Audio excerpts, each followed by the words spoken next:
My wallet is sobbing. I can hear it. I can hear it in the hall now. It is breaking down, crying. It turns out that Attila, the arrogant so-and-so, he's got a fake hammer. Oh, a fake? Yeah. Whoa. As I say, dick. Welcome to episode 137 of the Your Legions podcast. And this week we have some special guests who work for Four Horsemen Studios. But first of all, we have Rich. How are you, Rich? How's it going? Good, thank you. Glad you got my name right this week. So, yeah. Oh, yeah. Well, I'm doing good. People that didn't see don't follow us on Instagram won't get that joke, but yeah, I did mess up last week's intro. And Mal, how's it going this week?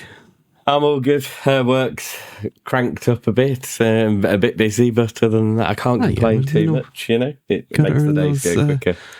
Got to earn those shekels before Legions Con. You know. Got to have some stuff to spend. They're making sure I know I've earned my holiday. Well, joining us from Four Horsemen Studios, first of all, we have Nate Baertsch, the reason that Mal probably buys 2 figure obscuras every time.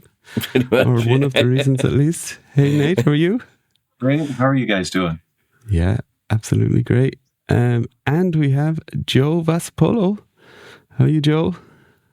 Doing great. Enjoying a little respite before we get even busier than we already are. Yeah, because, we know you for a long time now, both of you. But Joe, we kind of followed your career through the Four Horsemen, and you've kind of had your fingers in nearly every department from what I see. I mean, you were definitely involved in shipping. I know you were involved in like the cleaning off the 3D prints and all that kind of process. You've been involved in the painting, I guess, continue to be involved. All that kind of stuff. You're the kind of link man for a lot of the stuff, I guess. I fill a lot of gaps. Yeah, I guess I don't sit in one particular place. I just move around where needed, and it keeps me pretty involved, and I like it. Yeah, as my mother said, like a little small pot, useful for everything. I'll take it. Joe, I'm going to send you some artwork. I just need you got it. Packaging. Just filling some shadows here and there, right? Yep. Yeah. Very good. Well, it is nice. So we're recording this the weekend before we release it, so a couple of days before. So we've got about 3 weeks now to Legions Con. I guess for you guys, that deadline is probably closer than that because you have to have a lot of things squared away. I mean, Joe, you were saying that you're trying to give Trevor, for example, at least a week or more to get all these shots done of the stuff so that you can get the stuff back into the studio. Obviously, you're going to have to be showing that off on the G-Con day, for example. And exciting times. Yeah, we make about 2 of everything. Very stressful. Yeah, that's true as well. Yeah. And do you? Because you have one that you send off to China, right? Right. One goes to China. One stays with us, and just so we can compare things when China sends us something back. But normally, in the beginning, I only build one of the 2 in case anything gets really banged up. I don't want to take apart both of them to make one really good one to show off to everybody for Legions Con. Yeah. So I tend to leave the other one completely unbuilt. But this time around, I may be doing a little bit different just because I'm feeling the crunch. So I want to make sure I have a full set ready just to go and not have to worry about, anything unforeseen happen or any holdups. And the preparation that's needed for them this time compared to last time it's a little different. So we may be doing everything before. And do you take your own little safety pictures as well before you send them off? So, in case something gets dinged or whatever, you know how it looked before it left? Well, I'm not too worried about that. Even in the studio, like I break pieces all the time. I've had plenty of experience with them, but still resin can be pretty fragile. I got butterfingers. Sometimes I'll let something drop loose or, my ring will catch something. But we tend to take pictures of everything before we send it off to Trevor, to China, and we'll do touch-ups of things when they come back from Legions Con and before everything goes out to the factory, and we'll be looking good. I was going to ask actually, Joe. It must be terrifying putting the resin pieces together with bits that might not be resin and getting all that sorted. But you said you drop them and break them, so that's all right.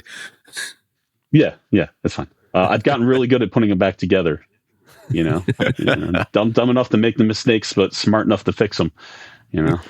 It's more the case, when you realize 10 minutes before the live stream that, this one thing is actually quite broken and I need to try and get it back together.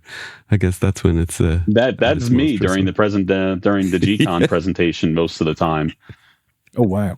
It could just be standing on the table and something like flops over and it's like, well, we're fixing that. So I've got my glue, I've got my fixer, I got my little stick. Oh, that's not a stick. I got my little stick, and we're just like popping things together, and you'd be amazed how much tape and putty and things are keeping it together before we bring it out. I think I'd have a heart attack. Couldn't cope with that.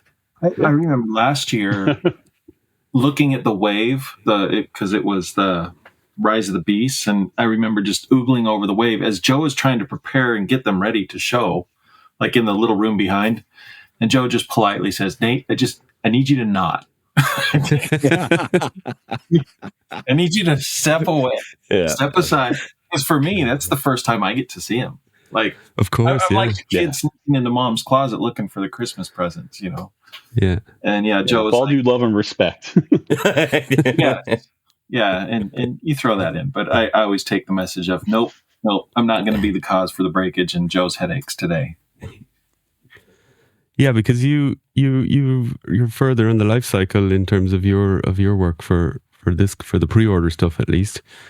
Far later. Yeah.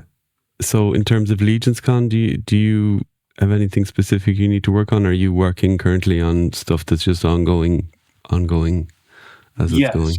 The answer to that is yes. Because, well, for example, this year there will be some things that Jeremy needs for the presentation, right? That he needs right now, kind of a thing. So yes, Gotcha. There are things on my plate right now that I have to get for him for Legions Con, and then also yes, I'm working on packaging that's down the road. So gotcha. And what about, for example, last year's G-Con wave? Have you worked on the packaging for that yet, or? I haven't touched, for Rise of the Beast. Yeah. Haven't touched that yet. However, that is coming up quick. Both Rise of the Beast and Baertsch are coming up very quick on my schedule. Very good. Very good. And do you two interact at all in terms of what you do, or? Not too much, to be honest, unfortunately. But so you can just be friends then. Yeah, we're just buds. Yeah. You don't need to be annoyed with each other professionally. George doesn't have to get after me like some others do. Right. Yeah, if anything, every now and then I'll send them a picture, like a reference from a different angle of a piece here and there.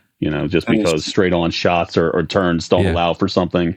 Or, if let's say you want to have some fabric kind of swept back, but you don't know what it looks like underneath from the shots we took, I may, just pull that back or take off the fabric and be like, here's what's underneath.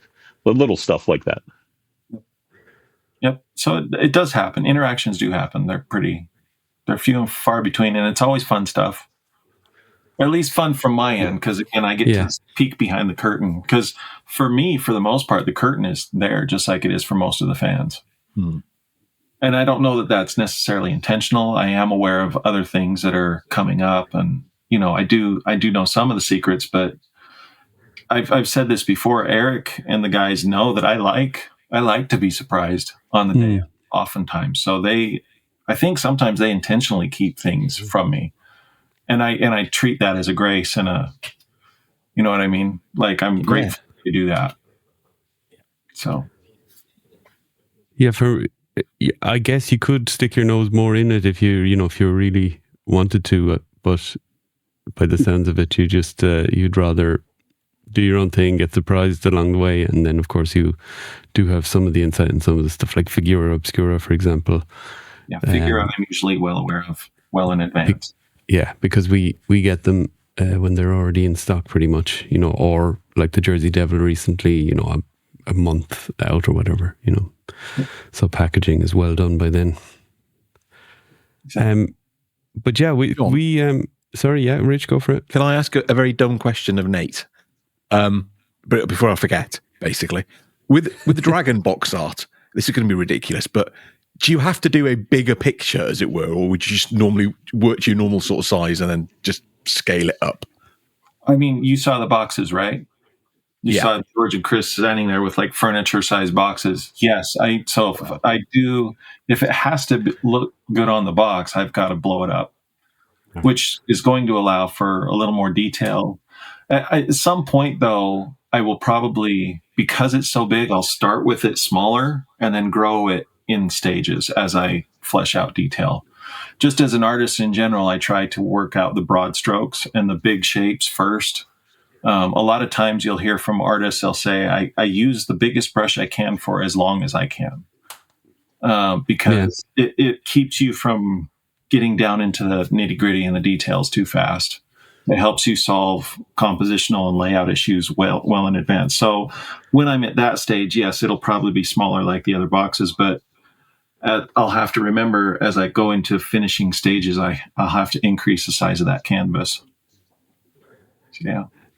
Yeah, I think that's even great advice for customizers when they're painting, their custom pieces. Use the biggest brush you can until you get down to, the really small detail, because it actually is easier in a way. And then you just tidy up with the smaller stuff at the end. Exactly. Yeah. I guess if you paint really big, which is more work, but when it is shrunk down to whatever degree, it actually then has more detail in it automatically, no? It does. You have to be careful. When you work on big stuff too, a lot of times artists will have, there's a function in Photoshop where you can open up another window of the art piece that you're working on, and then you can shrink that down so that you can kind of glance at it and see what it looks like small. Right. As well as big, because you still want it to read. Like a good piece of artwork should still read well on both levels, as much as you can, give or take. Like it's a given that there are going to be details that are going to be lost. Yeah, but again, those overall compositional shapes should still read. Excellent. It was all the way back on episode 29, if you remember that. We tried to have you two on together, and we had some technical issues that meant Joe was on with us that time, and then we had you a couple of episodes later. Nate, I think, was episode 36, so, a bit later, and I think that was before GCon 23 or running in the run-up to. So we did say we would get you both back on again together, and we have come through on that. It's taken 2 years. Nearly 100 episodes later, yeah. Well, I think the best thing to say about that is at least we're still going, and that we could have them on. So that's the awesome thing about that. But yeah, so why don't we have a look at some of the stuff that you've worked on over the past while? Let's take you first, Nate, seeing as we were on the art thing anyway. This first one I have here is from the STCC figure. Joe has the cards there. Yeah. This is the Paladin and the Cleric, right? Paladin. Yeah. That for the longest time I just called the STCC night. Yeah, I gotcha. Yeah. When did you? So I guess this is interesting for people. When did you start working on this art, or when did this art? This one, surprisingly, this was one of those that snuck up on my schedule. I think he snuck up on everybody's schedule. Joe, if I'm he snuck up everybody. As a collector and a fan, it definitely snuck up on our schedule.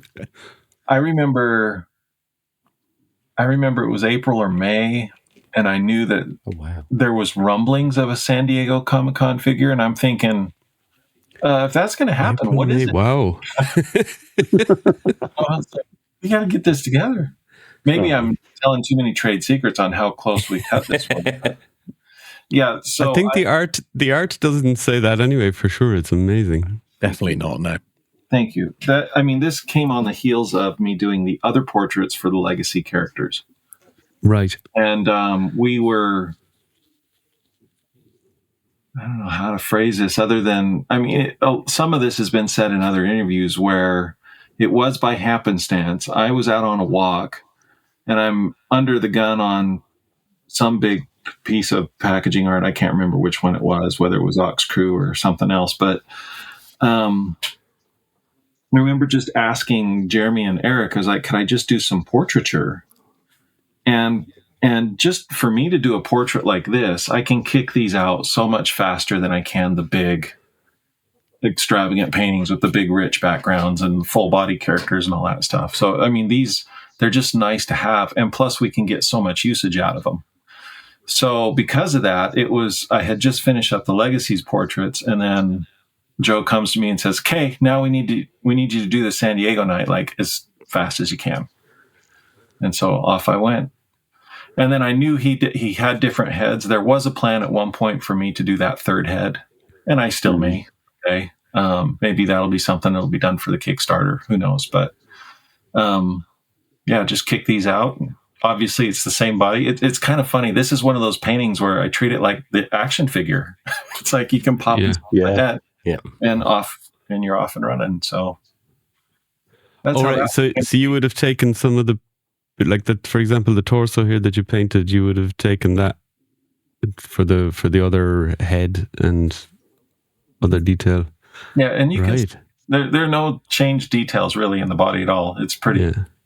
I mean, some artists would probably scoff at me for doing that, but given the timeline that we had, we were just like, look, like ideally, I would have liked to have maybe drawn him in a different pose or something like that, or turned him a little bit differently.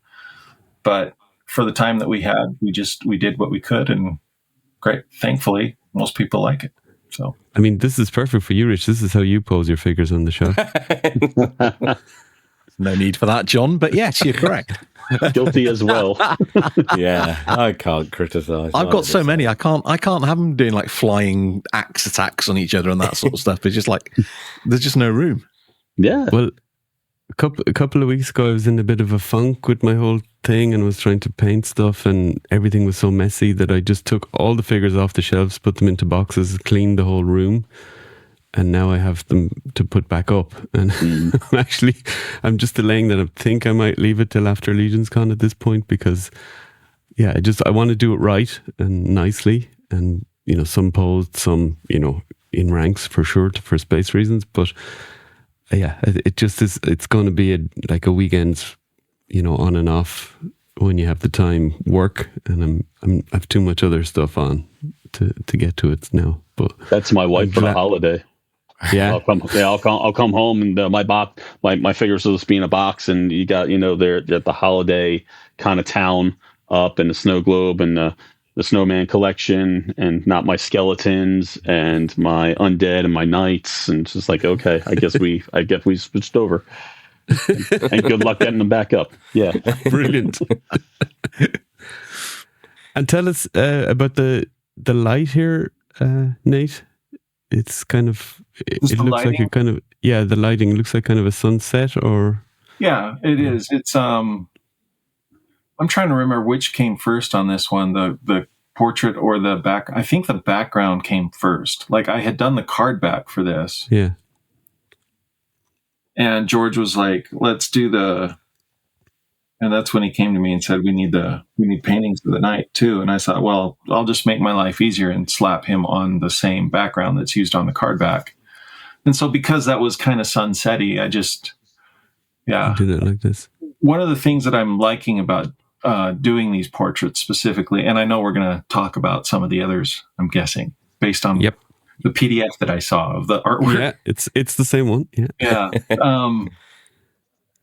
I like to play up the lighting on these things in fun ways, and especially like with the armor. Like, I don't know, I had way too much fun painting that shoulder pauldron, for example. Like, that came out so much nicer, and it's a nice piece to paint anyways. But if you can throw lighting on it, it just adds.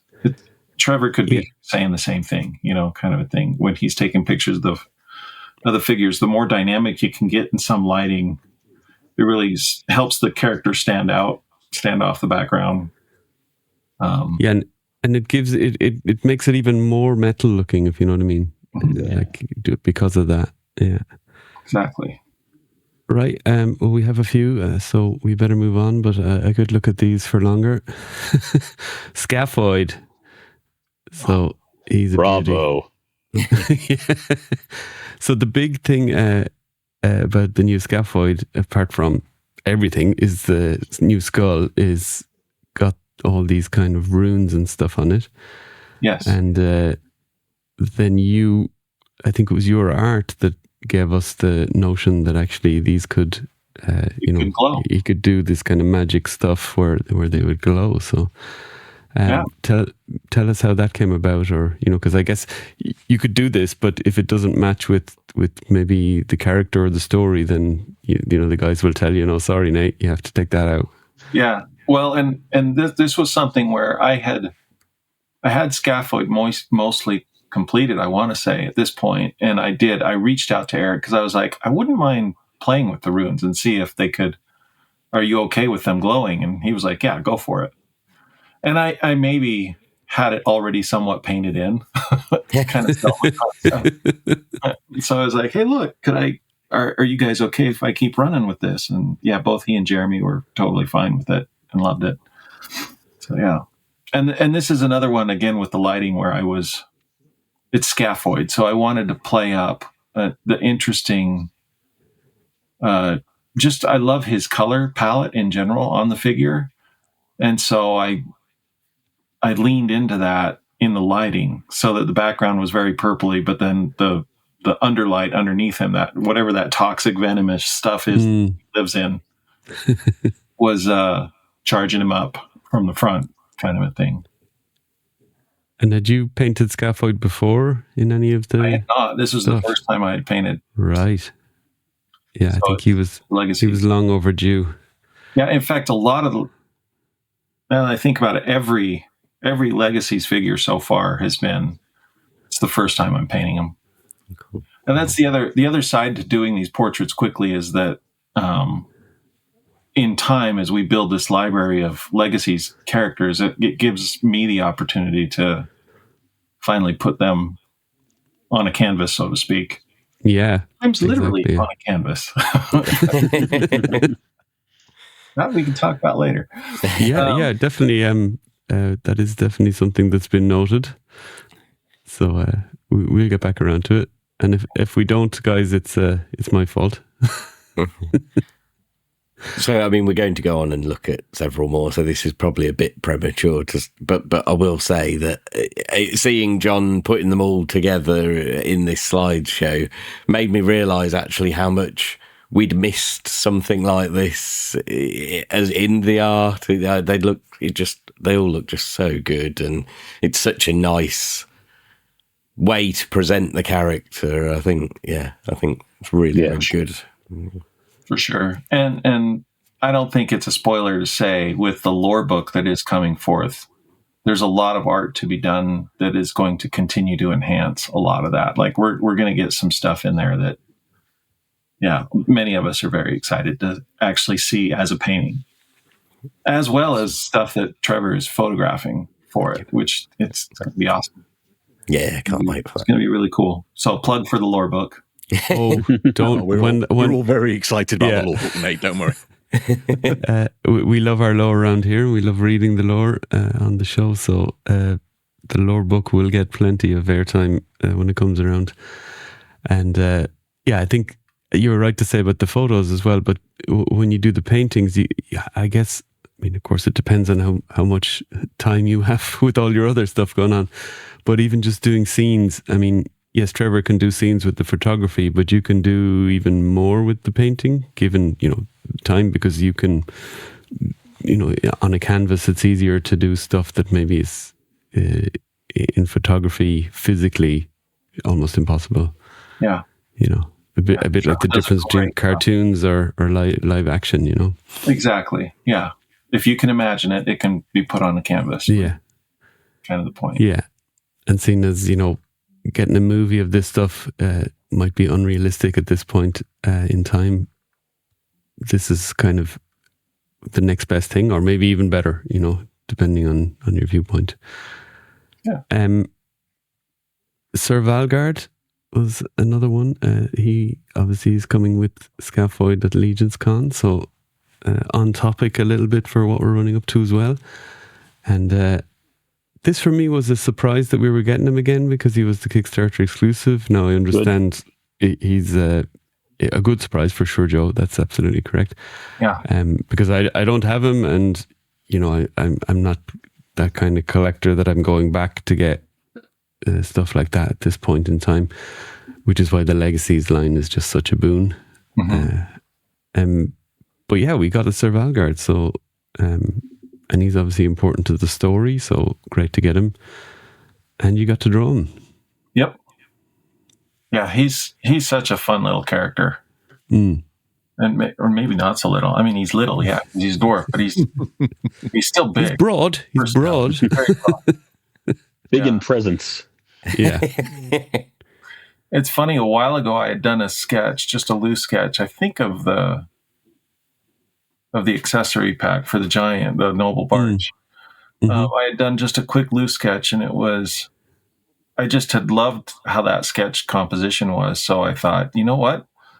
Sir Valgard here has that same helmet and same wing motif and all that sort of deal going with the beard and whatnot. So I just leaned into that and ran with it. Plus, I honestly, again, as weird as it is, these shoulder pauldrons are gorgeous, and especially this Aetheron shoulder pauldron. I was just like, I just want to paint it, just as much as I want to paint the portrait. And artistically or even compositionally, you could argue that the two are kind of fighting each other a little bit, but for attention, right? But it came together nicely. And painting all that gold, I really do enjoy painting metal. It pushes me. It is challenging at times, and I think I could do better. And I over the years, hopefully, will continue to get better at it. But I do love painting metal. Yeah, because you don't, as an artist, you don't use metallic paints like we would use on figures. You get the effect through the use of light. Mm-hmm. So that's that's next level stuff in terms of painting there. Lots of textures on this with the beard and those feathers as well, and even you have the feathers of Aetheron on the pauldron. So lots of cool kind of detail like that. You can't see it in this painting, and I kind of intentionally hit it, but there's a slight eagle wingish motif in the clouds behind him. You see hints of it. If I were to turn off the layer that is Sir Valgard, and you would look back there, you'd be like, oh, there's an eagle there. Cool. Love it. Someday, maybe. But yeah. That's a real Easter egg, yeah. Maybe that's for your Legions Con presentation, for intern, intern. Maybe so. That's an idea. That could be your your mic drop at the end. And Joe, I presume you're getting one or two of this guy for Dwarf Customs. 2. Yeah, a couple. Yeah, I'm happy with how the Valiant Guard turned out as well. Yeah. So I already have some variations of parts ready to go for swapping of that, and even. Even thinking about what's coming up in this wave, just trying to think ahead of what works for previous things. That's something I try to pay attention to. There was an aspect of one thing where I was like, maybe that could go along with this. We'll see what we can do. Joe, I have a question. Yes. Is Sir Valgard's golds, are they at all compatible with the Baethir Knights gold stuff? No, not Baethir. They're far brighter and more orange, while these golds are closer to I guess a cooler yellow. Yeah, that exists, but you know what I mean. It does, without going puced, but yeah. Right. Yeah. Yeah. That's the trigger. We're helping the horsemen here. They can do like work stuff while talking to us. Just, And we're happy to listen to it. To be fair, this is not a wasted time for us.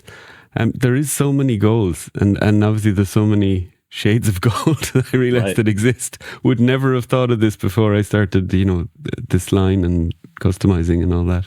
It's always something that's considered, because depending on the type of character, how many you expect somebody to want to pick up, You don't want to keep using the same gold over and over again, because then you'll feel like you keep buying the same figure over and over again. Yeah. So you want to change up those shades, but also you want to have a lot of possibilities somewhere down the line with reusing a color, so you can swap it around later with other things, and it looks intentional when originally the original character design wasn't meant to.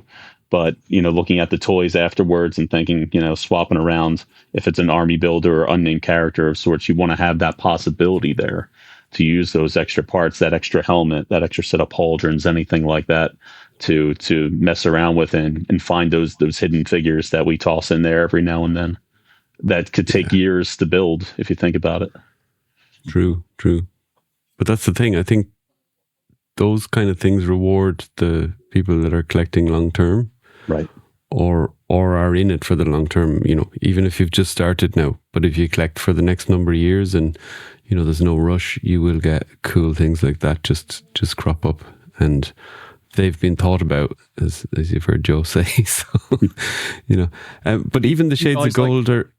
sorry, Rich. Yeah, you go. Sorry, John. That's me. I was just going to say, do you guys sort of say to factories, remember, whatever color combinations you use for this particular gold, don't throw away the recipe.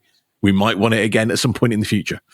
So yeah, sometimes we'll have it as a note, like this base coat needs to match the base coat of this previous figure, and it could come down. Like, I think the factory has one of everything we've already made, so it could just come down to like, hey, we send a picture of it, or I send maybe a leg of something and say, here, it's got to be the same exact as this, even if our paint is just a tiny bit off. Like, just make that work. And there's something coming up that falls along those lines that everybody knows about. But yeah, it's absolutely something we try to keep track of. Gotcha. Cool. And like you see in, for example, Army of Leodicius has this kind of warm gold. Mm-hmm. Even if all the golds don't exactly match, they're in the same ballpark. And then maybe Aetheron, the gold is slightly more kind of towards the brown end of it, or I don't know, greenish maybe. With Gideon, for example, it's a lighter gold than Magnus, Right. Yeah. So, anyway, not gold, green. I love this. This is so Urzak. good. So good. Awesome use of shadow here, Nate. Yeah. No, this one was fun just for all of, like, this is the ultimate orc in my brain. Like, there's no orc other, like, Urzak is everything that an orc is. And what I love about the Legacies version of him is it reads like all of the new updates on the armor and all the new shapes that are there. I had so much fun trying to capture a snippet of that figure, which that's all this is just a little, it's a bust essentially. Yeah. But yeah, I had a ton of fun, so contrasted to like Sir Valgard or even to Otho, where his armor is dinged, like it's been hammered together. It's not refined. It's the opposite of all that. And I love that kind of textural kind of stuff. So I had a lot of fun playing with his armor, and then likewise with his portrait, just that evil poop-eating grin. You know what I mean? he's like, please come mess with me. Like, mess around and find out. Right. Kind of. Yeah. He's that kind of guy. And it was the bad guys are always so much fun. Like Urzak and Scaphoid easily were my favorite of all of these. Wow. But it's also fun to capture the heroic nobility of the various knights and their armor. But at the same time, like, the kid in me, just, I like the bad guys, and I like playing up, the villains. Because if the villains aren't cool, then what's the point of the good guys? So. Right. Yeah. This is, I think, one of my favorites as well. Just looks... As Nate said, he's got that look that you could, you could imagine he's staring directly at 10 red shield soldiers just on the other side of the, of the camera, as it were, sort of thing. And it's just like, yeah, come on, no problem. Yeah, lunch. Yeah, you've captured the character here, straight away.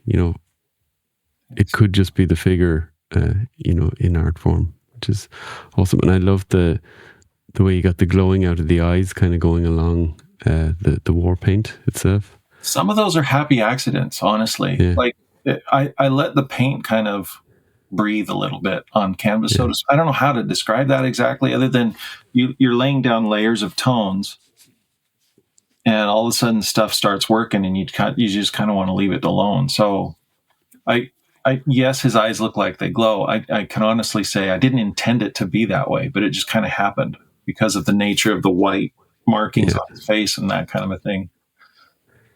And then, do you base these off pictures of the figures, or do you get the figures in hand yourself?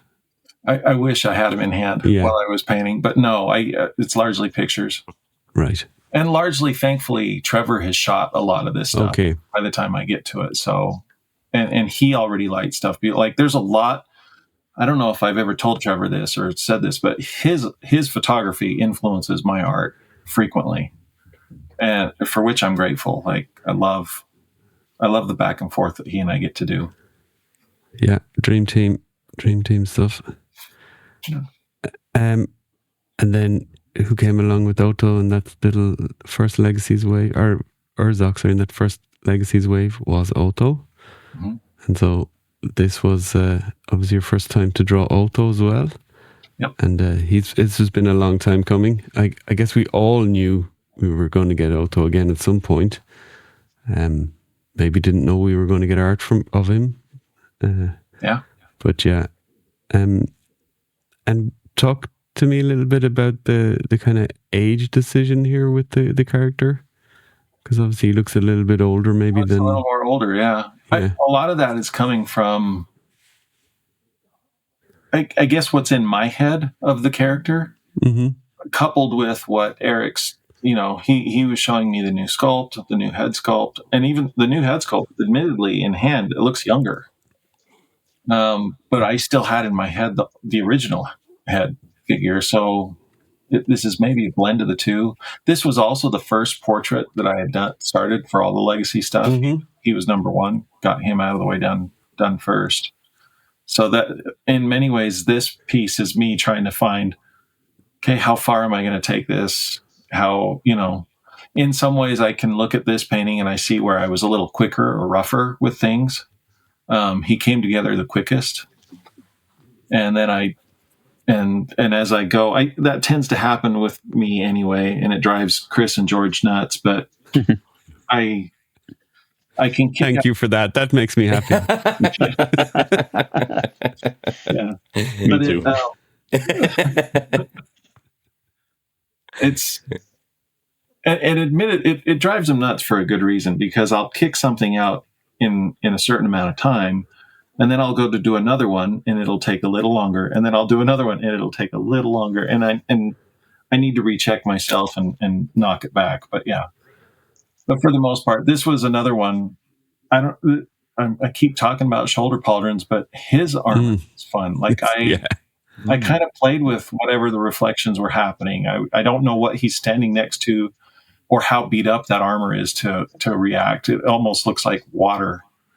And it's different, but it was kind of fun to try to pull out a different sheen out of it. So it looks almost more mirrored than for example, the armor from the first one. Yeah, the contrast is higher. And again, it's all of these, even moving forward, like with Legacy stuff, as long as Eric will let me, that he allows me to just kind of play with it. Like, here's the job. It's just going to be head and shoulders of the character. We already know that's what it's going to be. But then I always have to try to inject something else into it. I don't like leaving things just straightforward as they are. I like to introduce something new, whether it's lighting, whether it's color, whether it's where the light's coming from, whether it's what's going on behind them, that kind of a thing. So it'll be fun. I think it makes it much less boring, It makes it gives it more interest, for sure. But I love this guy. Thank you. If there's a chance for me to express or to just really sell who the character is in the portrait, that's important too. Like that has to be there. Absolutely. Okay, we move on then to some figure obscura. So Ganesha had some amazing box art. We've 3 pictures here, but first 2. So tell us a little bit about him. I guess you had to do some research, Yes. or a lot of research, maybe. Very much so. I had been to India once in my life, Cool. many a generation ago, really. And I just remembered how rich and lush it was over there, and I knew that as we approached Ganesha, that I had to bring that to the box. And yeah, I had to do a lot of research. Like I didn't have a familiarity with these characters and these deities, and at the same time, I wanted to make sure, and we've talked about this in the past with with this box in particular. We wanted to make sure we were respectful because this is an active religion for millions, not billions of people. So I wanted to be very respectful to that and made sure I got as many of the details as I could right. I'm sure that I hope I didn't offend anyone, essentially, at the end of the day. But yeah, it was also fun for me to just kind of step into that world and play. And it's a beautiful, like it's a celebration of the creation in many ways. I think, in my mind, at least I got out of it. Maybe you had to add a few colors to your normal palette for this. For sure. Yeah, yeah, for sure.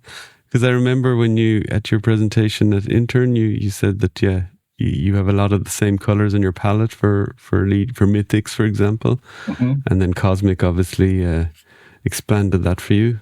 And I'm sure your other work that you've done before on, for example, Masters of the Universe does that. But yeah, this one has got a lot of bright colors.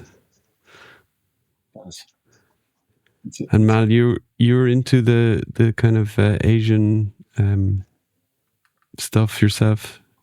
Tends to go a little further east, the stuff that interests me, to be honest. But I mean, it's incredible, isn't it? It's I mean, Ganesha does feature across a lot of the Eastern religions in one form or another, anyway.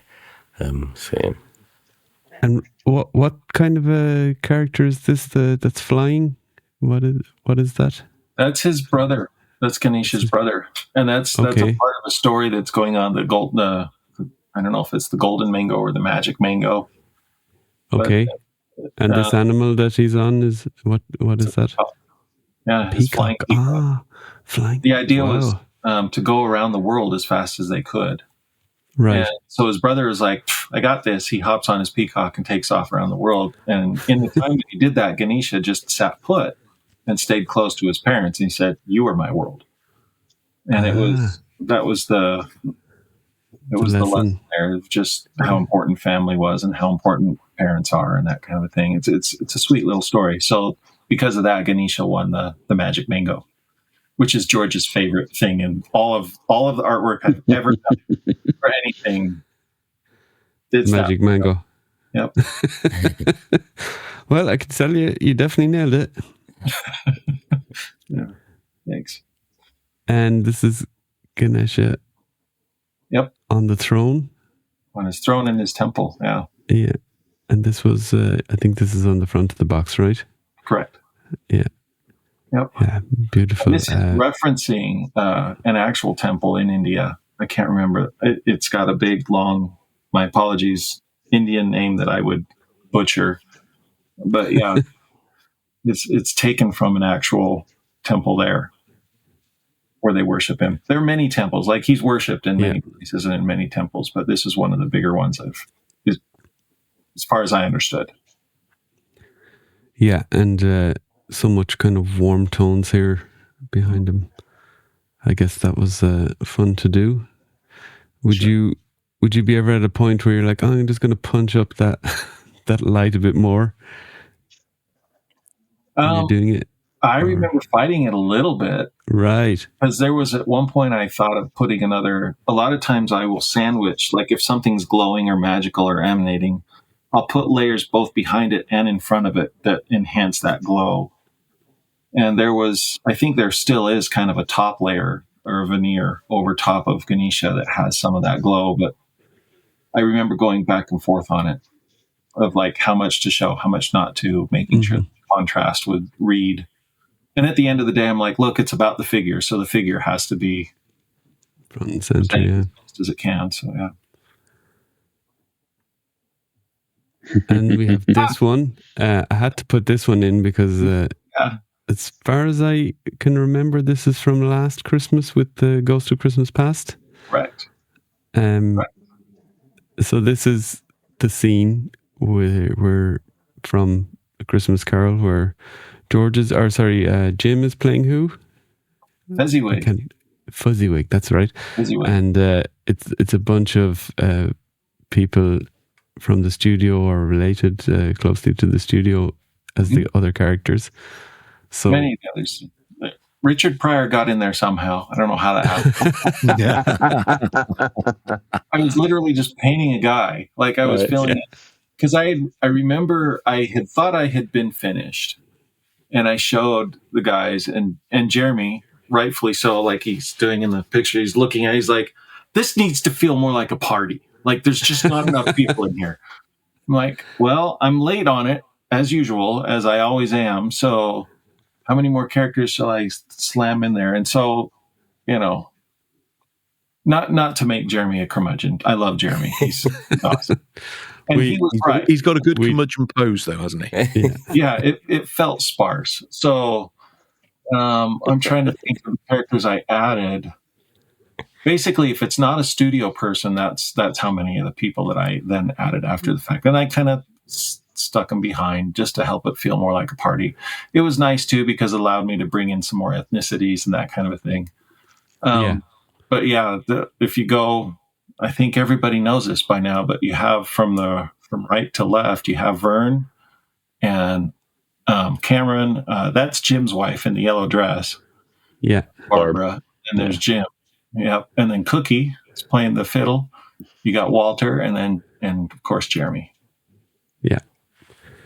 And who was in the know on this as you were going along? Because I guess it was a surprise to Jim, for example. And Chris. Only right.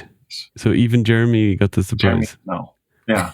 I mean, Jeremy was getting art updates. So, yeah, the funny thing about this was, and people are going to ask for this, but I actually had a painting of Bill Mancuso in here. Awesome. Oh. And anytime I showed Jeremy for approvals, I gave them the one with Bill in it. Yeah. And so Jeremy was like, yeah, this is great. Awesome. And I think I had even switched them around and whatnot. And then, Chris and George and I had to be careful. I'm like, okay, here's the real art that is going to the factory.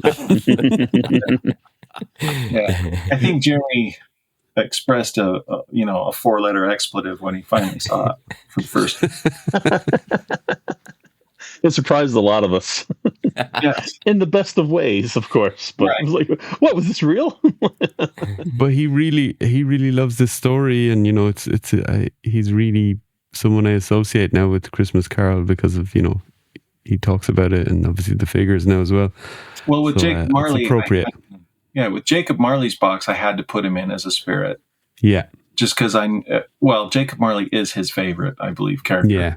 I'm speaking for him. He can chime in and I think that's a good assumption. I think I remember him telling me that. So I was like, yeah, you've got to be on the Jacob Marley box then if he's your favorite. And then I'm like, well, no, the whole story is his favorite. So I have to sneak him in on all of them eventually.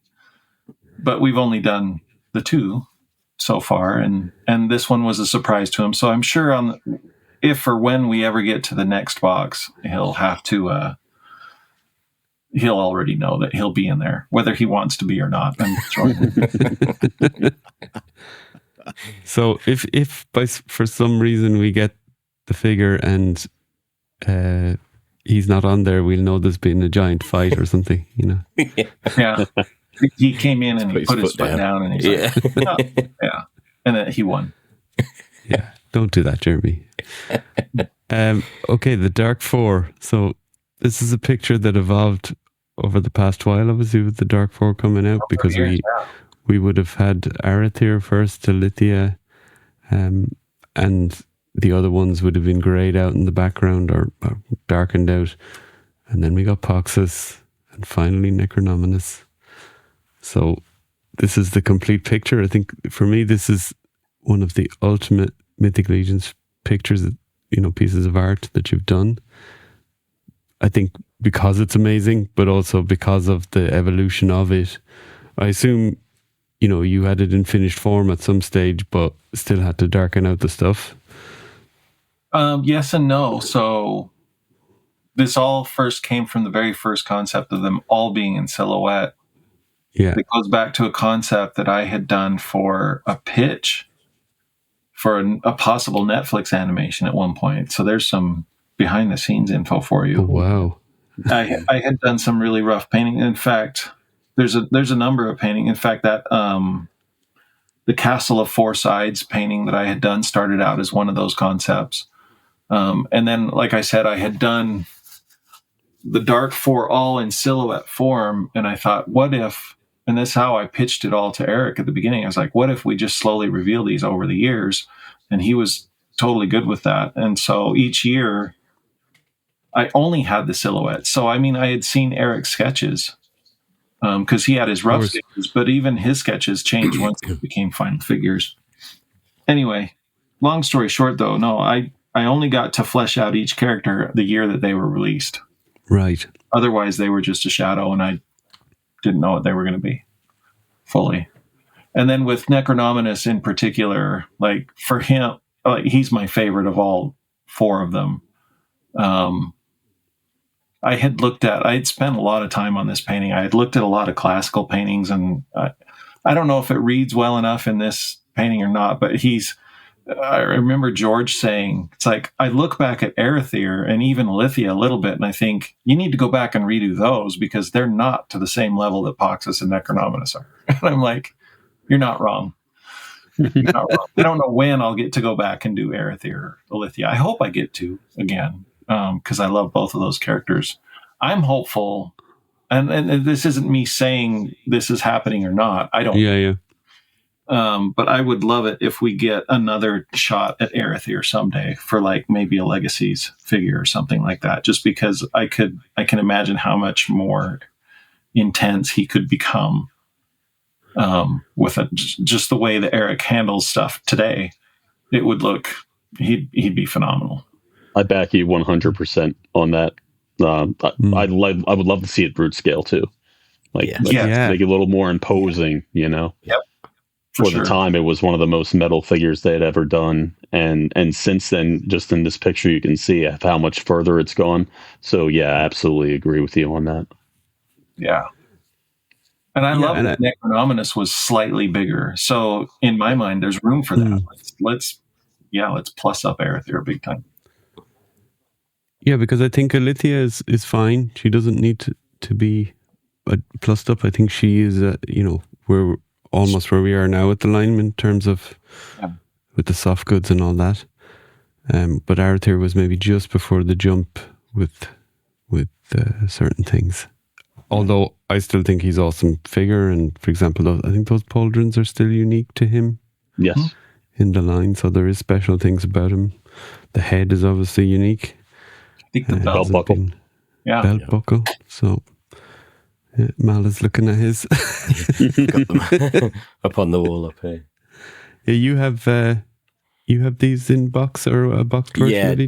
Just without the horse. I just went with the, because I like the way the weapons are displayed and in the box. So yeah, I kept one in box, which I have up on the wall up here. So yeah, if you see me looking at that stuff.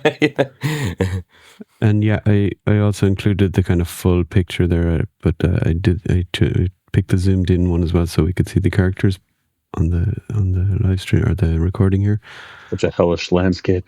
Yeah, but I thought it was it's worth to have the whole picture as well. Yeah. And this is very much where Necronominus lives, which is why Scaphoid's background kind of looks the way that it does. Okay. That's cool. Respect. Nice. Yeah. And this is one of the fun I've evolved to kind of handling the boxes now. The box art is I'll do a large environmental piece, and the characters are pretty small within it because I'm accounting for all the sides and the top and the bottom that fold out. And so I find it's just easier for me to fill as much of that canvas as I can, knowing that depending on what canvas I need to put it on next for whatever box, it's just then I have the real estate of the environment to play with. So, Yeah.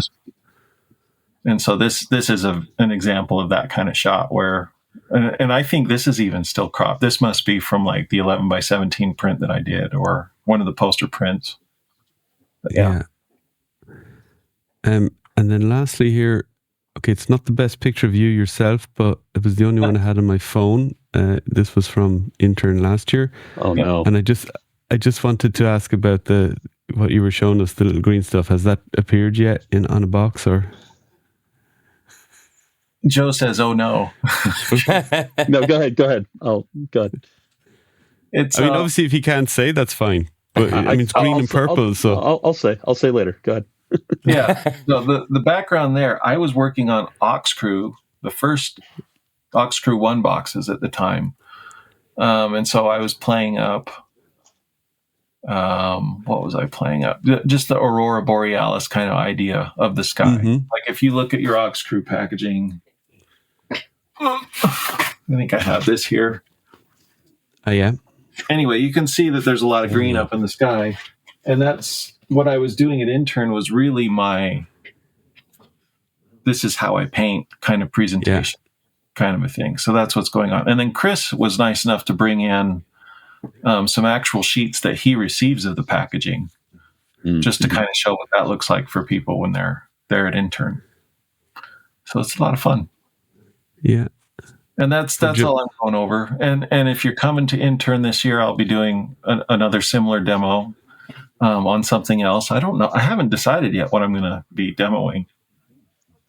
Because I think whatever I would be working on next can't be talked about. So I'll have to come up with something. I have some ideas, but yeah. Well, the nice thing go ahead. Sorry, go Nate. No, sorry. I was just going to say, years past, I've split an hour with myself and Trevor, where people get to stay with me for a half hour, and with Trevor for a half hour. But now Jeremy has fixed that so that you're with me for a full hour, and then with Trevor also for a full hour. Oh, nice. Cool. Oh, amazing. So, yay for the interns that are coming to join us this year. You're getting... That's the three of us, so we're happy. Yeah, we got... Mal got lucky in the redraw, the second draw when some people couldn't make it, and then they draw some more names. Wonderful. We both really count as a half a person, apparently, Rich. So we'll take it for this purpose. I was ready to just let them fight it out, but yeah, Jeremy very kindly said they could both come. So, I mean, that would have been more fun, for content-wise. But I think, we're happy with the solution. Yeah, it's worked out all right. That's it. I'm looking at that painting now and I'm remembering where that sketch was. There's not a lot of that ended up on the box. I mean, kind of. Right. It kind of ended up on the box, but kind of not. So yeah, you never know. So Joe, do you want to tell us what you were knowing about, or? So where this picture was taken, this area no longer is available for this year's intern 4 days, and all this preparation we're doing, it's all for really G-Con and Legions Con. We keep thinking all these things that need to happen, but intern happens first. And it happens in our house. So it's whoa, right. We still need to pull our place together. It might have been mentioned before. Yeah, right. Jim had mentioned before that we're going to be moving. So there's a lot of things in our areas right now that are in flux. Well, let's put it that way. So even though it's not happening soon or during or around intern, still things are changing. So just seeing this picture, remembering where we had you, just reminded me we need to find another place for you to go. Oh, okay. So another thing I need to do. Okay. Nice. So Joe, do you guys have to do a security sweep of the building before people come in for intern? Yes. Make sure there's no new products anywhere. Yes, you do. Last year, I won't say on what, but if you know, you know, like we failed. We failed. And we could have failed I so wasn't much gonna more. mention that, but yeah. Right. So we pretty much gave it to everybody, like the area that you work in. That's your responsibility to clear up anything that we don't want to have seen. And I don't necessarily have an area because I'm all over the place in the studio and not so much on the shipping end. But like I feel like I had a little bit more area to cover, and even I missed one or two things, but I don't think it was anything that anybody picked up. At least the one thing I'm like, wasn't me. but we're a lot more like I said, there's this things in different places right now, so I really feel like I need to keep a really, really good eye on that ahead of time. So why not throw a few red herrings in there? You know, just print some random 3D resin sculpts, you know, and just kind of leave them somewhere where I've always left some questionable things out. I think there was one year where we had a round tower in the office, just a bunch of figures on it displayed. Mm-hmm. I had put like 5 characters next to each other where, you know, if you don't know, you never notice, but like they all ended up being ones that were going to be coming that we had like plans for later on. Like I just had I overheard something and was like, all right, I'm just going to put them there. And it's all older things like from the first couple of waves. And I'm like, you know what, just as a, you know, if anyone's taking any pictures, if they're ever scrolling through and they're like, oh wait, like there's 5 in a row. Holy crap. Like that sort of thing. So I'll do little things like that. But of course, you know, you don't know until later. Yeah. And even that, or just leave too much sometimes. Just leave a whiteboard or one of these, you know, flip chart things with, you know, just something written on it, like, you know, ideas for a new Legions line, and then just have a couple of random names and just leave it there in the corner. We have a whiteboard like that, and that is something that was erased. I kid you not, like maybe 5 minutes before we let everybody in for intern last year. Wow. And you know how far in advance we work on things, so there were absolutely things on that whiteboard where it's like why would that character who's been out for 4 years, why would their name be on a whiteboard sort of situation. So we might have seen one of the other in Legacies recently, so, you know, for example. Yeah, it's we got to be careful. Everybody needs to be more careful. Yeah. And Mal reminded me today when we were chatting about you know, this recording with you guys that you are going to be working in the armory, of course, with Big Greg. That's right. So that's one of your big things for Legions Con. Yes. So how obviously you've had a test run, as in you did it last year, so you know, you've had proof of concept and maybe identified things that you want to do differently or the same. Sure. So how's that been coming along? Or, you know, it's a bit different this year because of the characters, obviously, and, you know. Absolutely. Yeah, just because of the contents of the bags. And how like this year, I think we're going to start with like the flesh tone first, just about like the layout of the things on the table, because I feel like that's going to be most important, because that's going to dictate exactly the type of character you're going to be making, not just, you know, a gladiator type. Yeah. You know, none of these guys are named. We just have a theme that runs across all the parts, but it's up to you to decide what your figure is, exactly his story, its names, background, all that. So you start with that initially. You claim your actor, and then you dress your character from there on. So it'll probably go flesh, legs, armor, maybe even helmet after that, once you figure out the armor, just to kind of keeping track of your colors at that point. And of course, all the weapons afterwards, you know, everything's going to be the same. The weapons and the belts all in one bag. You don't have to choose anything. That'll be at the end. But over the last couple of weeks, I've been making all the plates for display. And they're awesome. Yeah. Yeah, it was, I think it was over 100 plates. And last year, unfortunately, I didn't get too good of a start on it last year, so I had glued a lot of things onto the plates. And between the time we had it at intern for a day, and then they moved it to the next location, had basically 3 days of armory, I had some of those plates falling apart. So in my mind, I'm like, you have to do this different. So I drilled holes in a lot of them, and I'm like wiring pieces on, or I've got screws going through the backs of things to like really make that stuff secure and be able to survive. They're all bagged up. So that's been like, that's armory is like my responsibility in a way. So there's been a lot of prep just going into that, besides like even earlier on, just some of the parts and some of like the colors.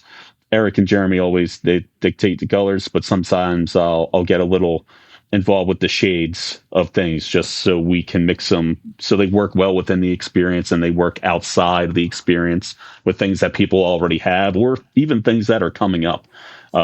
Forethought, like the grungy armor and the armory goes with Urzak. Yeah. And of course, I couldn't say that. But that's one of the concepts we had early on. So any one of those helmets, any one pieces of those armor, you put onto an Urzak body, or even the Warrior Revenant that's exclusive to that show, while not exact from 2 feet away, it just makes like such a great comprehensive look across all those, where you can mix those parts and now all those pieces have a different place to live on your shelf, not just in the box. Which that's one of the things I really like to do, is how you can play with them, how you can be creative with it outside of the initial character and offering. That's so cool. Yeah.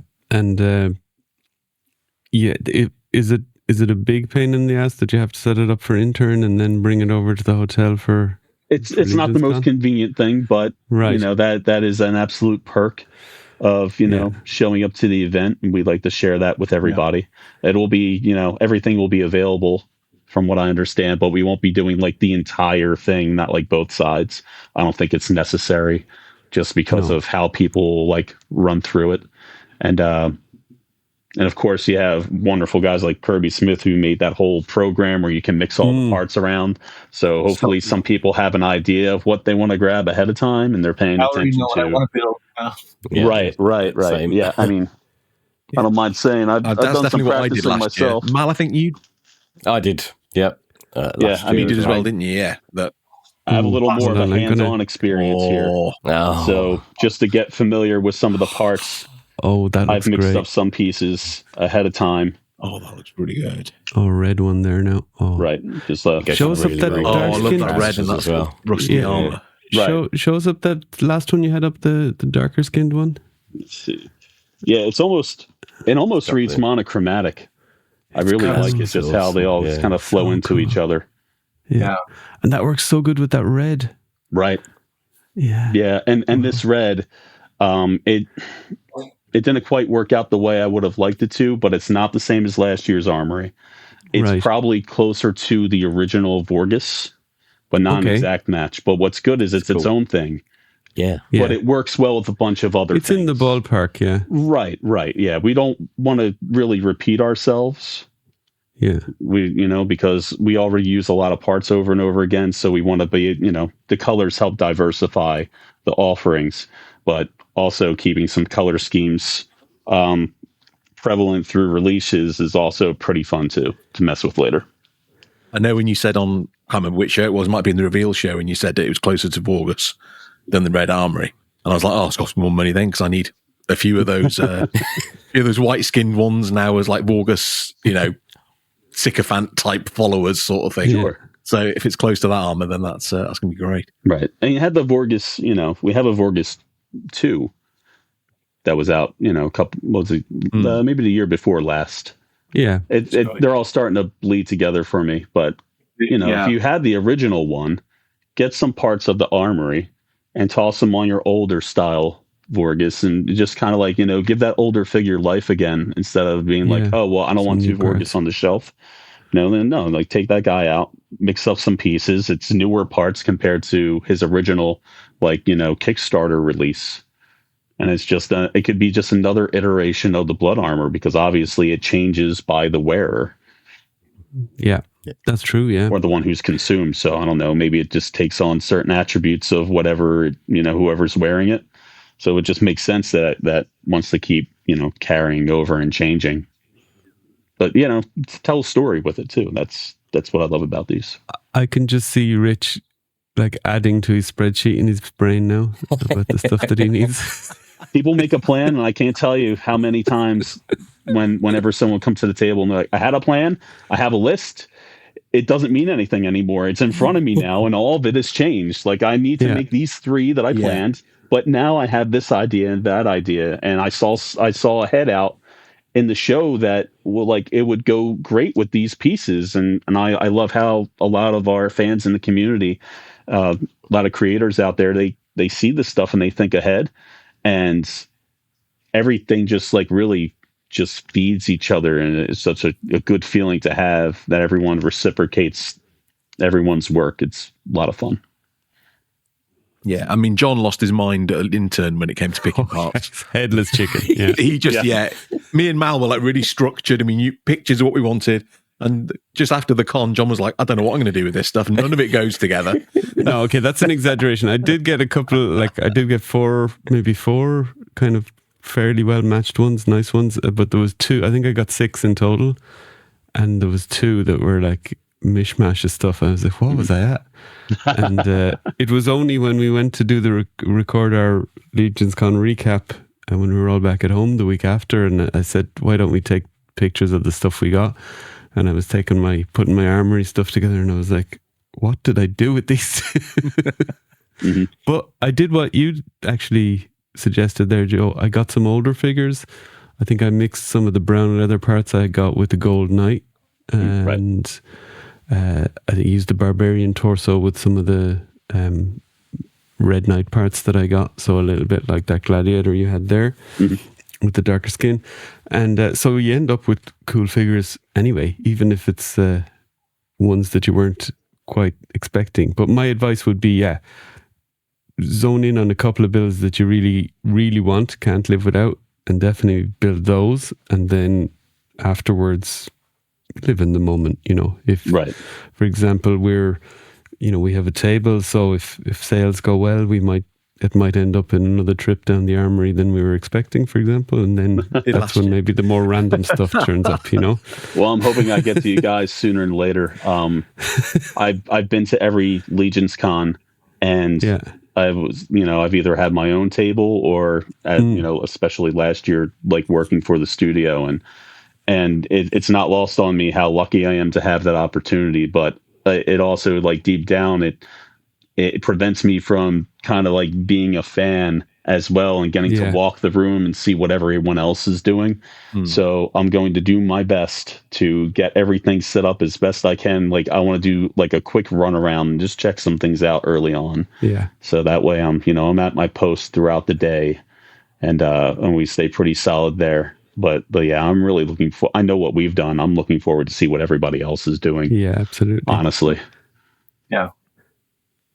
Yeah, maybe even the hour before you open in the morning, you could get into the exhibitor floor. That was the case last year. Yeah, I think it might have been I was a minute late.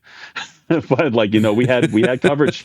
We had coverage there, and I'm just of all, I want to be a good, responsible employee, but also I want to see everything. I want to be involved. So I think that's allowed. Can I check, Joe? Probably the most important question for the armory is, obviously Greg has self-declared himself the Lord of the Armory. What title do you have? No idea. Okay. No idea. Something if he wants it, look at him. Something dwarf. Something dwarf related. No, with him. He goes the king. The king. Oh no kings. No kings. Right. Yeah, there is that.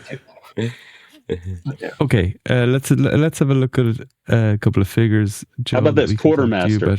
Quartermaster of the armory. Oh, yeah, I like that. Good. Yeah. That was my title in Boy Scouts. I was always the quartermaster because I knew what all of our equipment was. I knew where everything was. I'm really good at, most of the time, I'm really good at keeping track of objects and just knowing that. So let's say quartermaster. We can go with that one. That's very fitting.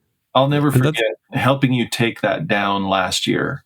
And anytime I had a question, I'm like, Joe, where is this? And you're like, boom, boom, boom. But, it was instant. He means what he says. He knows exactly where everything needs to go. Beautiful. It's It like was a my lot. mind has a little tether on so many little objects at any given moment, even in the studio. I think that's one of the reasons why they have me there in that experience. Absolutely, yeah. Amazing Absolutely. to see. It's really awesome. So did the armory go into storage for the year then and gets pulled out, or have you to build it again? This year we're going to reuse all the crates, and I need to even get more because of the size of the bags, it's changed up. So that's one thing I really need to figure out soon. All the plates a lot of them are the same from last year. I stripped all the parts off. I flip them upside down so you don't see the areas that, where I tore off the glue or what's written on it. Like, you don't necessarily see it on these. I just flipped them over, and now they're down and face backwards, and we'll mark them all up the same, because every one of those plates we don't see from the backside of what they are exactly. So I need to have either a written designation or even a number designation of what is there, and then a number that corresponds with the boxes of our restock behind. So I can see, that box is low. Its number is number 8. I need to go to box 8. I can find all the parts for that table box in this cardboard box underneath the table. So just little things like that, little details that, we'll work out probably the day before intern. No, we'll have it all. We'll have it all planned out. It's going to be fine. Everything's going to be fine. Yeah. Okay. Let's have a look at a couple of figures here. So the Golden Pride of Leandor. Tell us about this one, Joe. What you did with it, or? So this was super exciting for me because just about everything on it at the time is completely new sculpt. So it's not like I'm painting a part that's been out for 2 or 3 years in a different color. All of it was new. I got caught up in a little bit of a crunch with this. So Sherry ended up painting everything that is flesh, and I handled everything that is armor and fabric leather on this guy and the weapons. It's just kind of helping to expand the world of Mythos itself by looking at kind of like a different cultures and even history of that world. Kind of, I think it goes backwards. That's an older style character. Yeah. And it'll be really fun to see those parts pop up later. Oh yeah, absolutely, yeah. Joe, have you handled the new arms and the butterflies and the double joints? Like, are there production pieces that have come through test shots? Not that I've seen yet. Okay. I know they're moving along on those. There's some pieces, yes, but maybe not that joint exactly. But just knowing what the 3D parts do and how they were, cut, you're going to have a really decent amount of range on those. I'm looking forward to it, and they'll be able to rotate from like the sleeve, like the rotation will happen from inside the sleeve, if I remember correctly. So awesome. That'll also be great, because you have the double joint here in the elbow, when normally the older style would rotate from the elbow. You don't have that anymore. So now it comes from further up on the bicep, because we want to advance in the articulation and not, go further ahead in one direction and pull it back in another. So, these parts are going to allow us to do that. Okay, we move on then. Sir Benigar. This guy was so much fun. I was given a render. What you see here is basically the render that was given to me.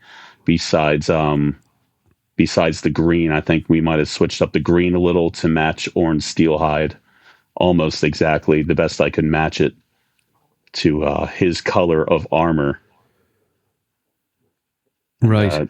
Just using it, I feel like it's unintentional. It must be a subconscious thing, but I guess I really like turquoise for whatever reason. Like that kind of greenish blue. It pops up in a lot of things that I've worked on. And we had that in Sir Andrew's soft goods, no? Mm-hmm. and the color.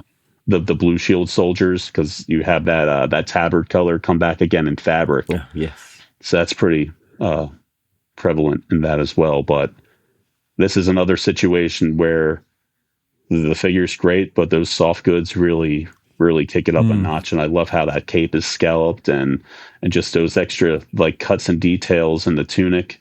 C. Jessam's team always does incredible work. And when that all comes together, it's fan-freaking-tastic. And it's got a good loadout too with the lance and multiple swords and the other head in there that you could put on a lot of things. That head and chainmail will work on other figures as well. So as often as possible, you want to be able to have parts that can work on that thing and work with other things as well to, always feel like you're getting a lot of value out of the figures. And when the soft goods come back from C. Jessam, are you the one that, builds the figure then and puts them on and tests it? Or yes, is it depending? Yeah, it's you, yeah. Yeah, that's one of the responsibilities. I dress up and construct, like, whether I painted it or not, I build all the prototypes. Awesome. Okay, yeah, I can't wait. I mean, I can't wait for the dragon, but the figures as well, Yeah, for sure. This guy, for sure. I mean, he's going to be such a sought after figure years down the line, And it's such a great fantasy knight. Cameron used to be an armor, like he could forge, or he's made armor that's historically accurate in a past life. And previous profession, I should say, that's a loaded statement.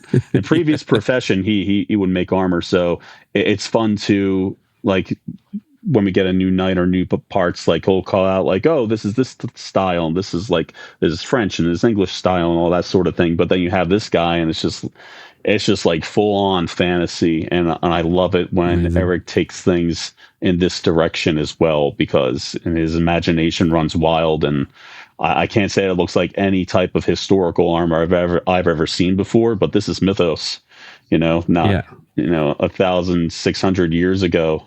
So I'm totally a fan of these type of builds. Absolutely. Okay. This is Baertsch's Fury. The mustard knight. Yeah. I see it now, what you were saying, where this is more orange and brighter. Right. Yeah. And I believe I tried to match the color of the Elf Legion Builder armor as best I could on this. So if people are really trying to get a grasp on, what that really is in hand, I would say it should be that. I have not seen a painted version of this yet back from the factory, but that's absolutely what we're going for on this. And we just wanted something that just made a really awesome builder of sorts. Yeah, very cool. Then we have this guy, Halvard of Frotvar. So good. Right.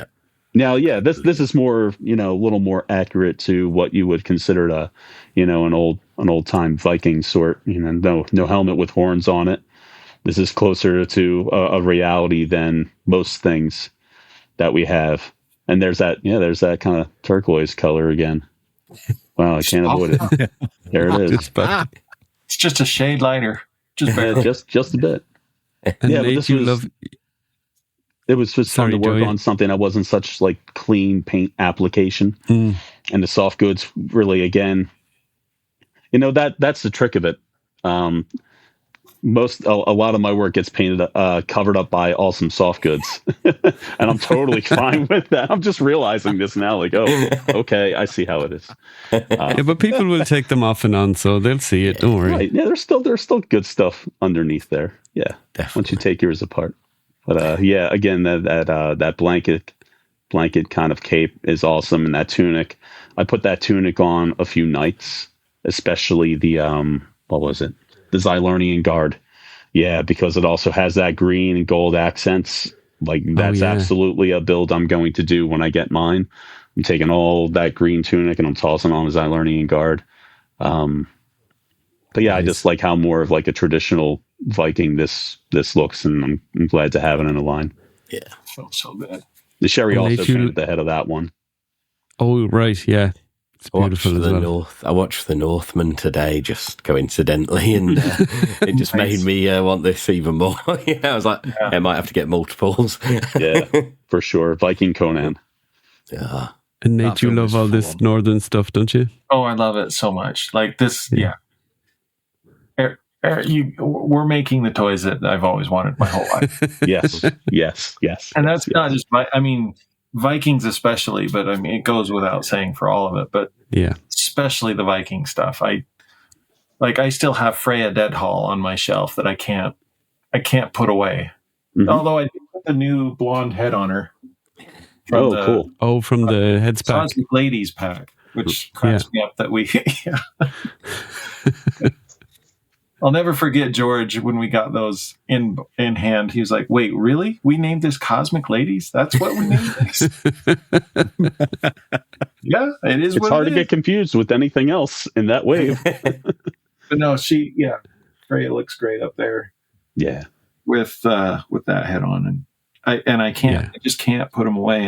And with the waves that are coming up, the Einsamal and the Rising Suns. I'm going to have a lot of figures I just can't put away. Right. You'd be fighting for shelf space. One thing I'm looking forward to with this guy is he comes with like no armor. He's pretty stripped down. So he's probably going to end up getting the Armory's Magnus head and some robes and some cloak from another figure. And I'm going to turn one of these into a wizard within 5 minutes of having it out of package. I've got a whole little list of parts in a little baggie put aside for when this is in hand. I'm making him a wizard. Excellent. Yeah, that's cool. So you see, even studio employees are just like us, waiting for the figures to do what they want to planning things. I cheat a bit better planning with us. No, I absolutely cheat. When I was painting up Sir Andrew, I was thinking of all the other looks I wanted to have because there's the Repentant behind him. So, like, I had a whole bag of parts. Hold on, we don't need the hot sauce on there anymore. That was last weekend. But yeah, a whole bag of parts ready that it's like all the color scheme is ready to go with all those. So like, cool. As soon as I had a few extra ones, I was just making other members of the Repentant. And just had them ready. Including this one. I was really happy with this one. Most of this is Khador. Yeah. Right. So I have it in my mind as if Khador, like he has some history with Etheron as like kind of like a mercenary as well. So this is him. This is my version of him kind of like going back and joining the Repentant after everything's done. Amazing. He's like, you know what? I'm going to get my stuff together. So it's a lot of the same color schemes are in there, that kind of like copper and the purple. So I just wanted to kind of get him more in a night look. But yeah, I absolutely cheat when it comes to customizing these. That's how you pose a sword in a hand, Rich. Oh, whatever. There's many ways, many trees. Yeah, thank you. Thank you. The Einzelmal in accessory pack. This is great because it wasn't some straightforward flat knight armor. So many different textures to work with in this, and food even. Sausages are amazing. Sherry painted sausages. Yeah, where we were all very, very happy with those. There's so many ways you can go. But yeah, just like making that frying pan look like it was very like kind of used and worn. Yeah. It looks exactly like what you imagine when you think of that type of frying pan. Right. Like greasy spoons, frying pan. But yeah, it was a lot of fun to be able to work on this, because it's not normally something I would go after. I love how creative people's dioramas and pieces can be, but when it comes to my display space, as much as I appreciate them, I have no room for them. I rather have figures. No matter how vanilla opposed they may be, I'd rather have a whole shelf of figures. And the dioramas take up a lot of space. But this was really fun to work in, because a lot of those items are handheld. So you want to put one of those mugs in a dwarf hand or a gnome hand. You're good to go with that. And weapons on the back, mug in hand. Right. Yeah. Exactly. Yeah, you know it's good because the beer froth is making me thirsty and the sausages are making me hungry. And that froth is removable. And the apples. You can swap those around. They pop out. That's right. You can swap So I'm waiting to see maybe some 3D creators if they wanted to make like some kind of insert. It's like you do a toast and you have some of the liquids kind of splashing out. In the air, yeah. Right, yeah. Have this like little kind of rise off of that. Or then you want to do a special kind of shot. You have a flame coming out of it. It could be fun. There's a lot of ways you could go, or maybe even like a pour out. Like if a hand is like holding it to its sides, that'd be cool. That could be pretty cool. Okay, the Silver Knight, we got him recently. This is a good example of paying attention to color. It's a very it was meant to be a Legion builder, so there's very little paint apps on there. But one thing we want to pay attention to is that silver, that base coat, because we want people who got a lot of these to be able to mix it with the Blue Shield Soldier. So all those extra pieces that you have with that guy, our goal is to be able to put those onto this and just add a little bit more detail for this situation. And also he has that plain solid color torso on the Blue Shield Soldier. He has the same exact breastplate, but it has that gold detail painted in. If you wanted to take the soft goods and cover up this torso with no detail on it, you have a whole other look underneath your Blue Shield where you just have another kind of like basic knight, but with more detail. With more detail, yeah. Right. So that's absolutely the kind of thing that we're like looking out for in advance with certain characters, where you're likely to get a few more because they're a little bit cheaper to get a hold of, maybe easier to get a hold of, but to diversify the shelf a bit, dress them up. That's what we go for. And I just love that we got the Four Horsemen shield in Engine Builder. That's awesome. Beautiful. Yeah. Go along with the Sword Horseman as well. Yep. You gotta have a strong arms to wield both of those at the same time. I'll tell you. Oh, that's an idea. Make a custom character. We all got extras of this guy, surely. So you have an extra shield. Drawn. There you go. Yeah. That'll work. And and give him redundant. There you go. Give the shield to Equidron and give the Sword Horseman. He has it already. So happy days. So then the Paladin Cleric. This is such a good figure. Yeah, that was a real treat to work on. Again, awesome soft goods there. We had let me make sure. Okay. We had seen those soft goods before on Otho. So this is a slight revision of those with some extra detail.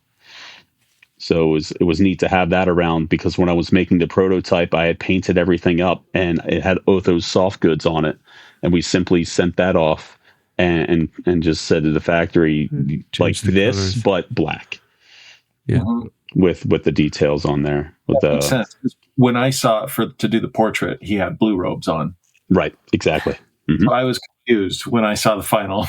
I was like, okay. Right. And she had to tell me, okay, when you go to do the tunic, it's black. Don't do blue. Mm-hmm. Yeah. But a little bit of turquoise here as well, Joe, on the, I don't know if it's exactly turquoise, but it looks like turquoise on the weapon. The staff. The staff, yeah.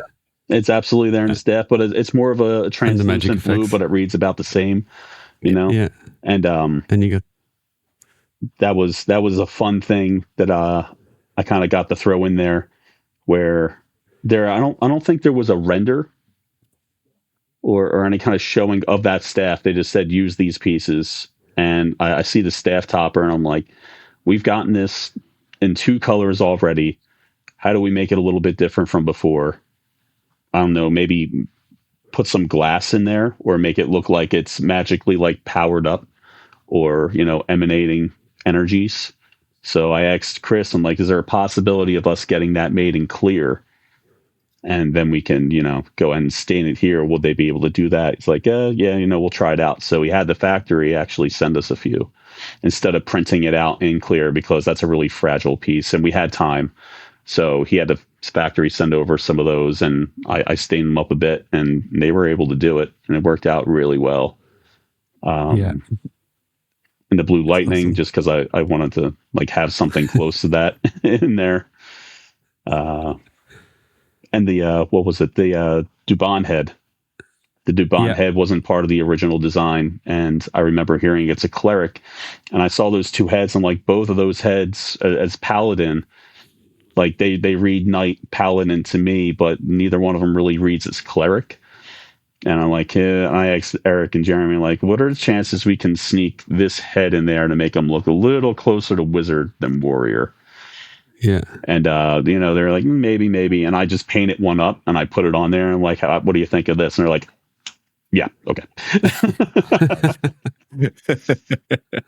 So, and the shield is supposed to represent the Comic-Con logo.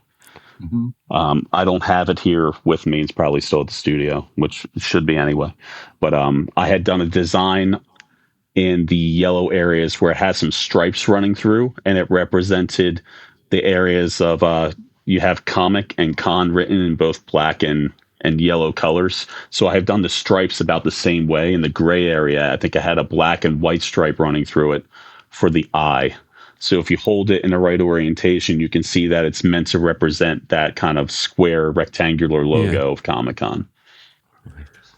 That's a nice little detail, isn't it? Mm-hmm. And the armor, well, the base coat of that armor is exactly armory. So if you wanted to swap out your armory parts to that, you could. So it's just another way to further customize the look of the character. Fantastic. Otto himself. This one was a bit of an honor and a mind tweaker, to be kind, to work on. I had the original Otho, and when COVID hit, we got hit with some, like I worked in production and didn't have that kind of work anymore. All the jobs fell out from under and they laid us all off. There was no events happening. So my wife said, we have this oil bill. Like, guess what? All these toys you say are worth something, prove it. So I had to start selling some stuff up, and it's like, instead of selling like 40 things to pay for something, I need to make it quick. So I ended up selling off my Otho, and it hurt, but also I was glad that, this fictional character kind of helped save my day in a way. To help, pay this bill and just make things a little bit easier on us when I was out of work. So to later on be able to work for the Horsemen and make my favorite toys is awesome, but to get to be part of remaking Otho, something I did not want to get rid of, but like really felt like I had to make things work, to be able to, be paid to make the new one was just mind blowing. I'm really grateful to them for really be given that opportunity, because there's other painters that could have worked on it, and they're like, you're going to do it.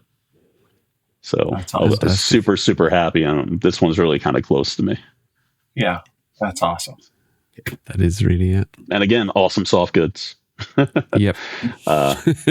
And the update of Otho's head, Eric was like, we're going to do it. It's got to be different anyway, because the dreads need to be able to go into the helmet, just functionality wise. He couldn't reuse the original head. So, giving him a slightly different, updated look altogether up here. It's not like you're getting the same thing again. It's all new body, soft goods, an awesome weapons loadout. That's my new favorite heroic axe at the moment. Yeah. There's so much awesome detail in there. It was just really a blast to go at that one again. Yeah, and I love the blue. That's really just Otto blue now. It's, right. Exactly. Yeah.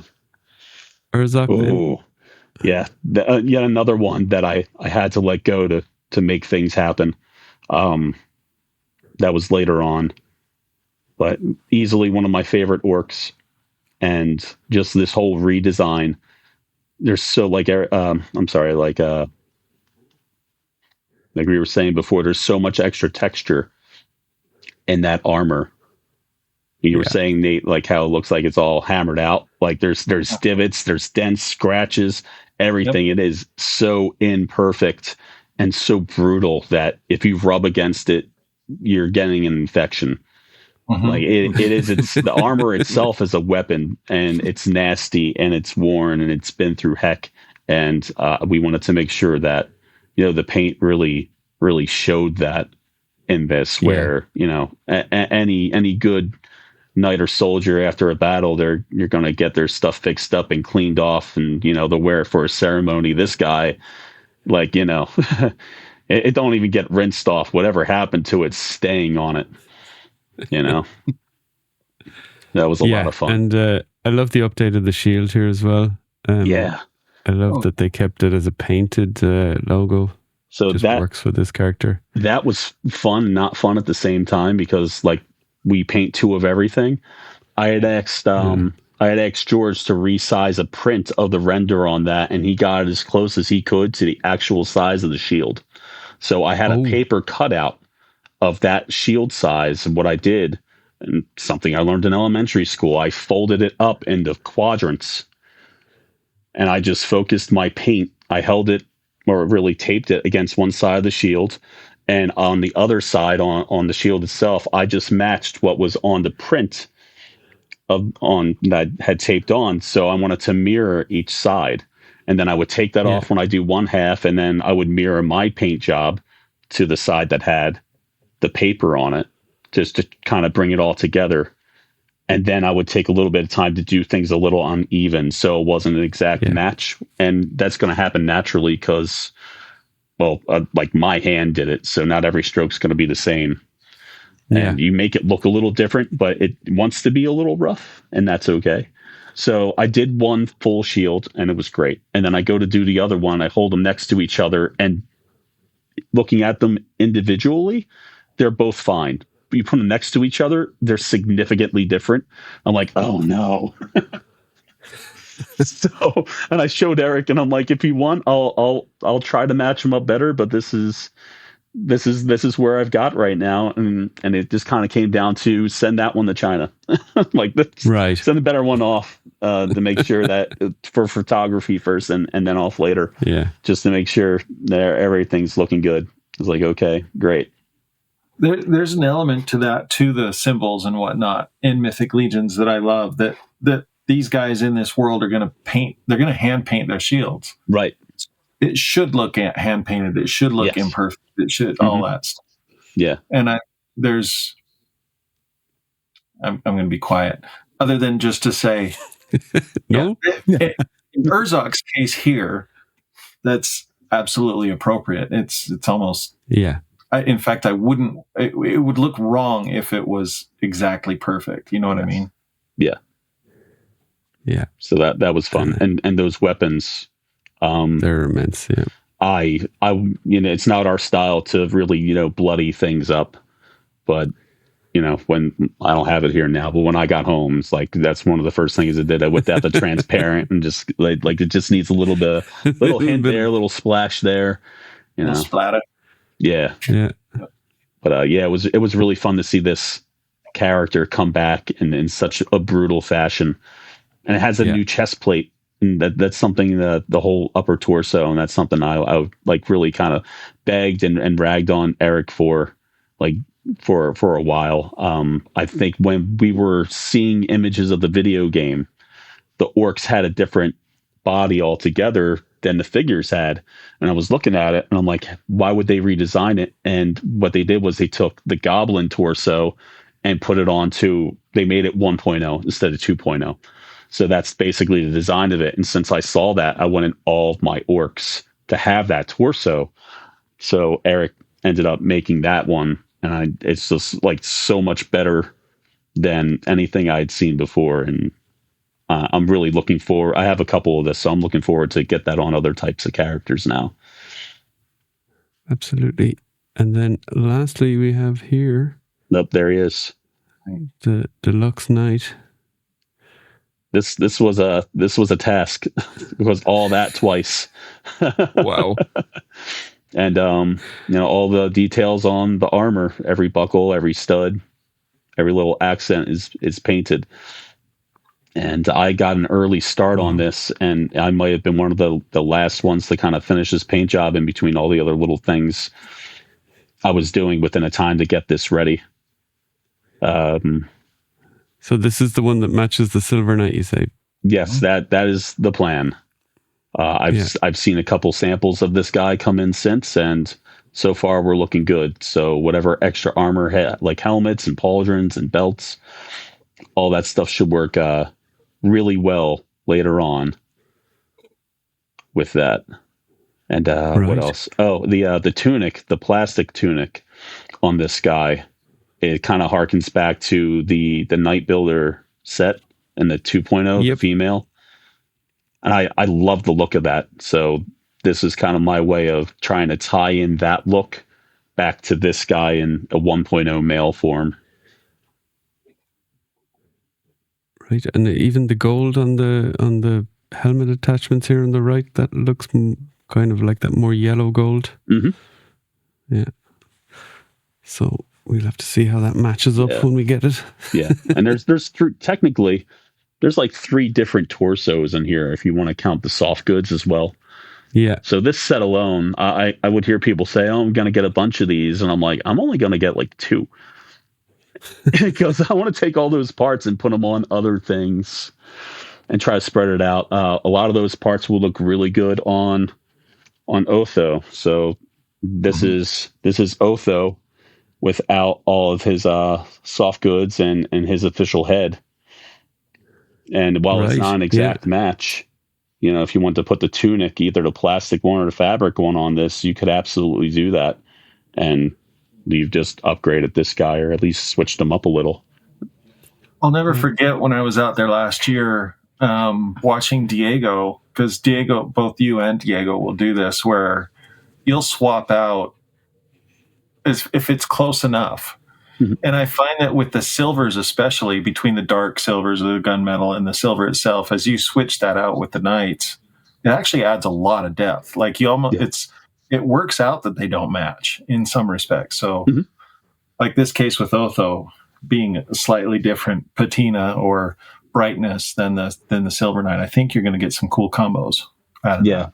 Yeah, Otho is definitely a slightly darker shade and a flatter finish than you'll see on the Silver Anniversary Knight and this Knight. But yeah, like you said, it still kind of works monochromatically. Trying to keep like within one color, but different shades and temperatures moving along. Yeah, it really does make it interesting. Yeah. Very good. Well, guys, I think we've kept you for enough of your time. Thanks very much for. I think we should just talk about the picture behind Nate since he's gone to the effort to bring us along. So Mine like a save, John. This whole thing. No, this is. I had put here. It's work in progress. Wow. That's work in progress. However, those are actual oil paints. I'm stepping out of the digital realm. I had teased this on Facebook a while ago. I was like, actual oil paintings. They're not going to be cheap. And due to my schedule, unfortunately, this is the only one I have so far. I have a canvas prepped for a second one, so I may only have 2, and I may only really bring out 1. We'll see. But so that's just a little study. What was happening was my daughter is a fine art major at the university here in town, and through the summer, she and I would just take a Wednesday morning for a couple hours and go and be with her in the studio. And she was teaching me how to do oil painting. So this is a preview of things to come. Like at Legions Con in the past, I've had those big, like stretched canvas prints and that kind of a thing. And those sell and they're fun. And unfortunately I didn't get any in time for this year, but I have some other things in the works that I'll be selling. My table won't be bare by any means. Never is. What's that? I said it never is. Never bare. No. Towards the end on Sunday, I do lose some prints in the sense that some of them sell out. But yeah, so I think moving forward, I'm going to always kind of I've got this old French easel that my wife gave me years ago that has just sat and collected dust, and I vowed to not let that happen anymore.